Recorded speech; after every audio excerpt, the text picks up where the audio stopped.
Un sourire coûte moins cher que l'électricité, mais il donne tout autant de lumière. Ces paroles sont de l'abbé Pierre. Toi qui, grâce à l'électricité, as allumé ton écran et nous rejoins en cet instant, sois le bienvenu, sois la bienvenue.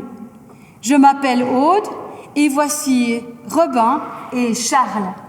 Par nos sourires et les paroles qui vont suivre, c'est la lumière de Jésus-Christ que nous souhaitons partager avec toi.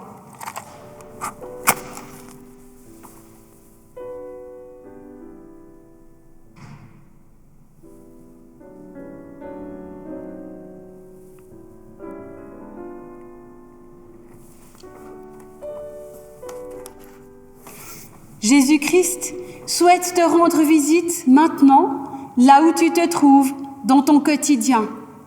Il souhaite t'apporter joie, paix et réconfort dans ta situation de vie actuelle. Nous t'invitons à nous rejoindre dans la prière. Seigneur Jésus, tu nous dis « Je suis la lumière.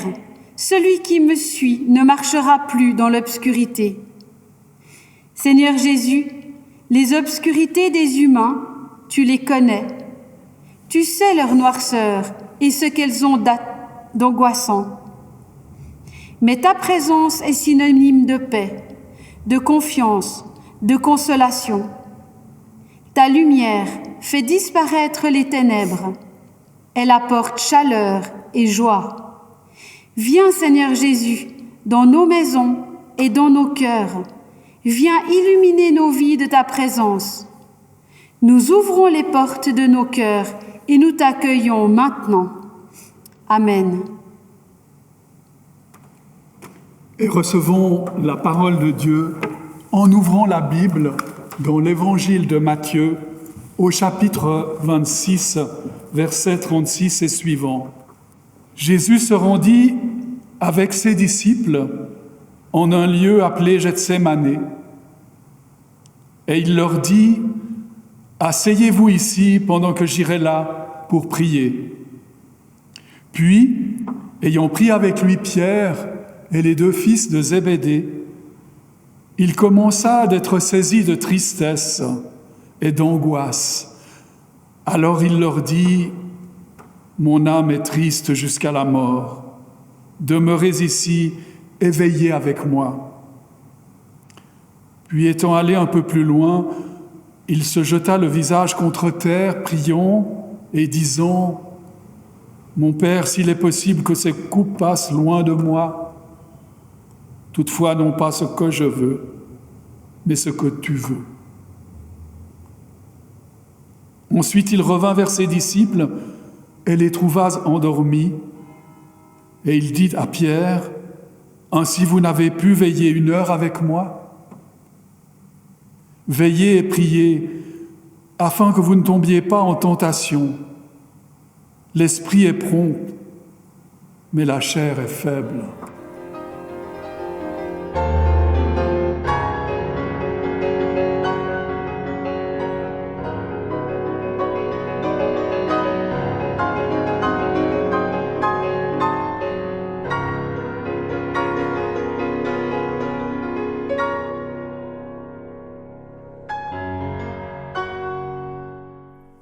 Nous avons tous entendu ce texte.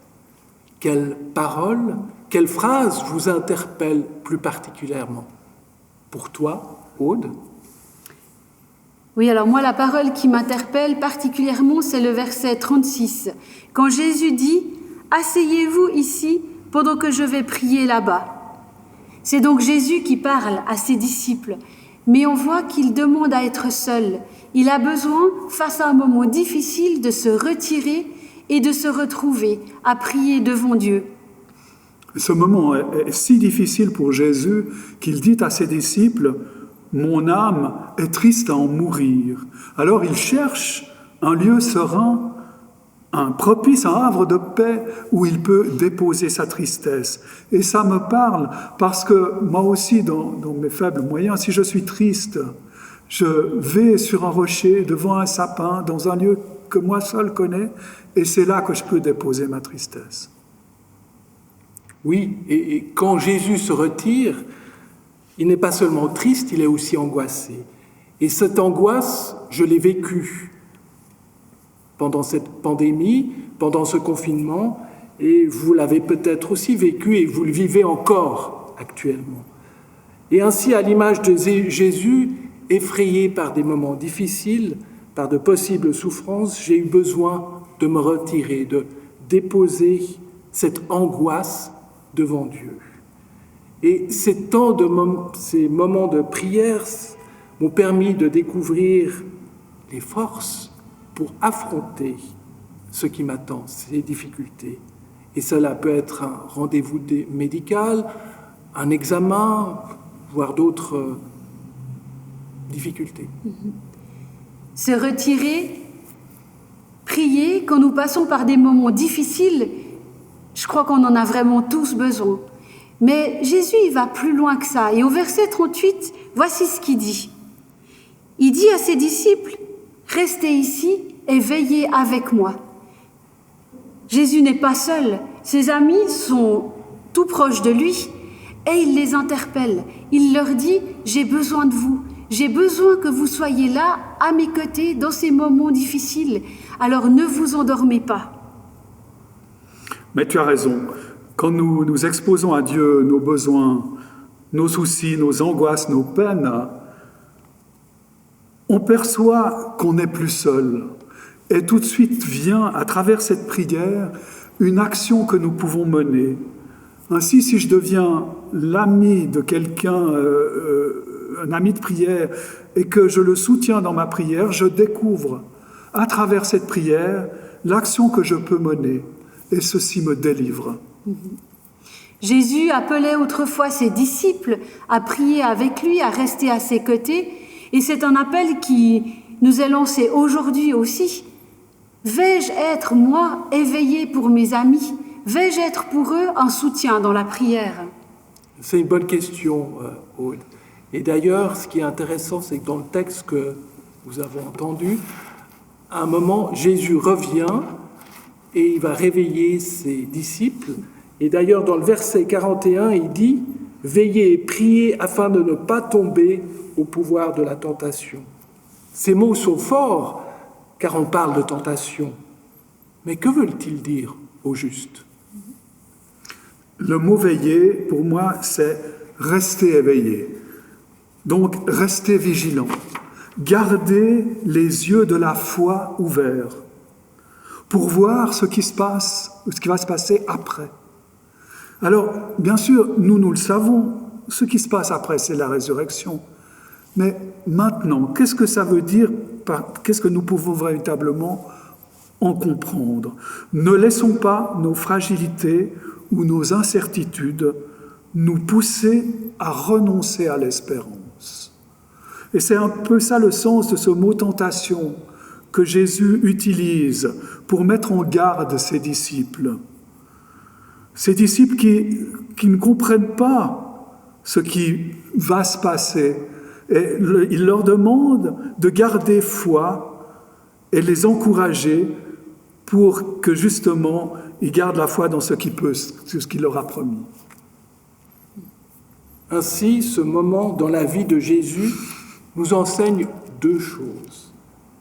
Dans les moments d'angoisse et de grande souffrance que nous sommes tous amenés à traverser, nous avons besoin de la prière face à Dieu, seul face à Dieu, pour nous remettre à Dieu, mais aussi de sentir la prière et le soutien de nos amis. En fait, c'est ce que le Christ attendait de Pierre, de Jacques, de Jean. Et c'est ce que nous retrouvons aujourd'hui dans nos communautés de prière, que ce soit au sein des groupes de prière, au sein de la prière de l'Église, voire même des fraternités des veilleurs. Et j'ai envie de dire, encourageons-nous à trouver des amis de prière et à être à notre tour des amis de prière.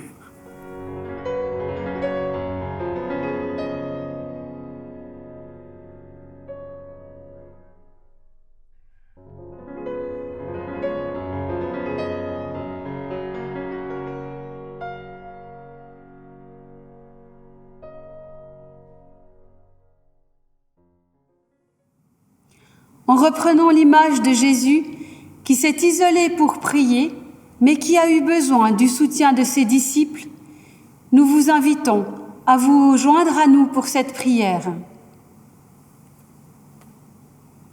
Seigneur notre Dieu, dans le texte lu et médité à l'instant, tu nous donnes un exemple, un encouragement, un chemin à suivre.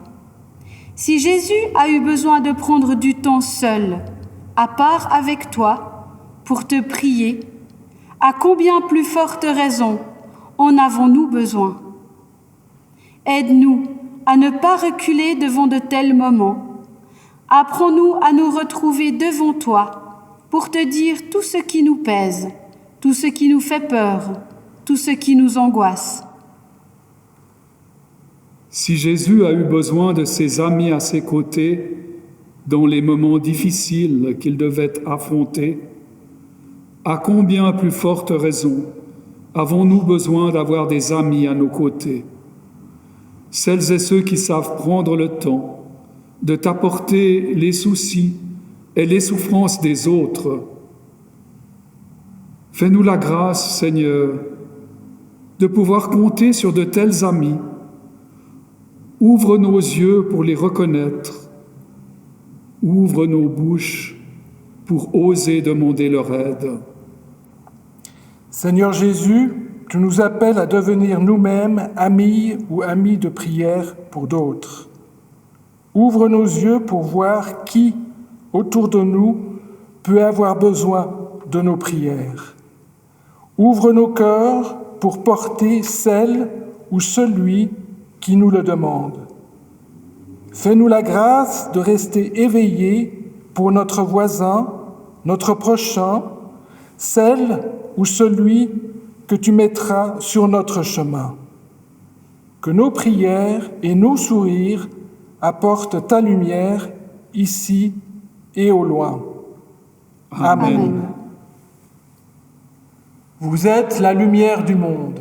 Que votre lumière brille devant les hommes. Que notre lumière brille ainsi, par nos paroles et par nos actes. Et pour que cela soit possible, recevons la bénédiction de Dieu. Que le Dieu de l'espérance nous remplisse de toute joie et de toute paix dans la foi, pour que nous abondions en espérance par la puissance de l'Esprit Saint. Le Père vivifie en vous la grâce de son amour. Le Christ ressuscité accompagne toute vie. L'Esprit vous fait participer dès maintenant au monde nouveau. Allez, avec la force qui vous est donnée. Amen.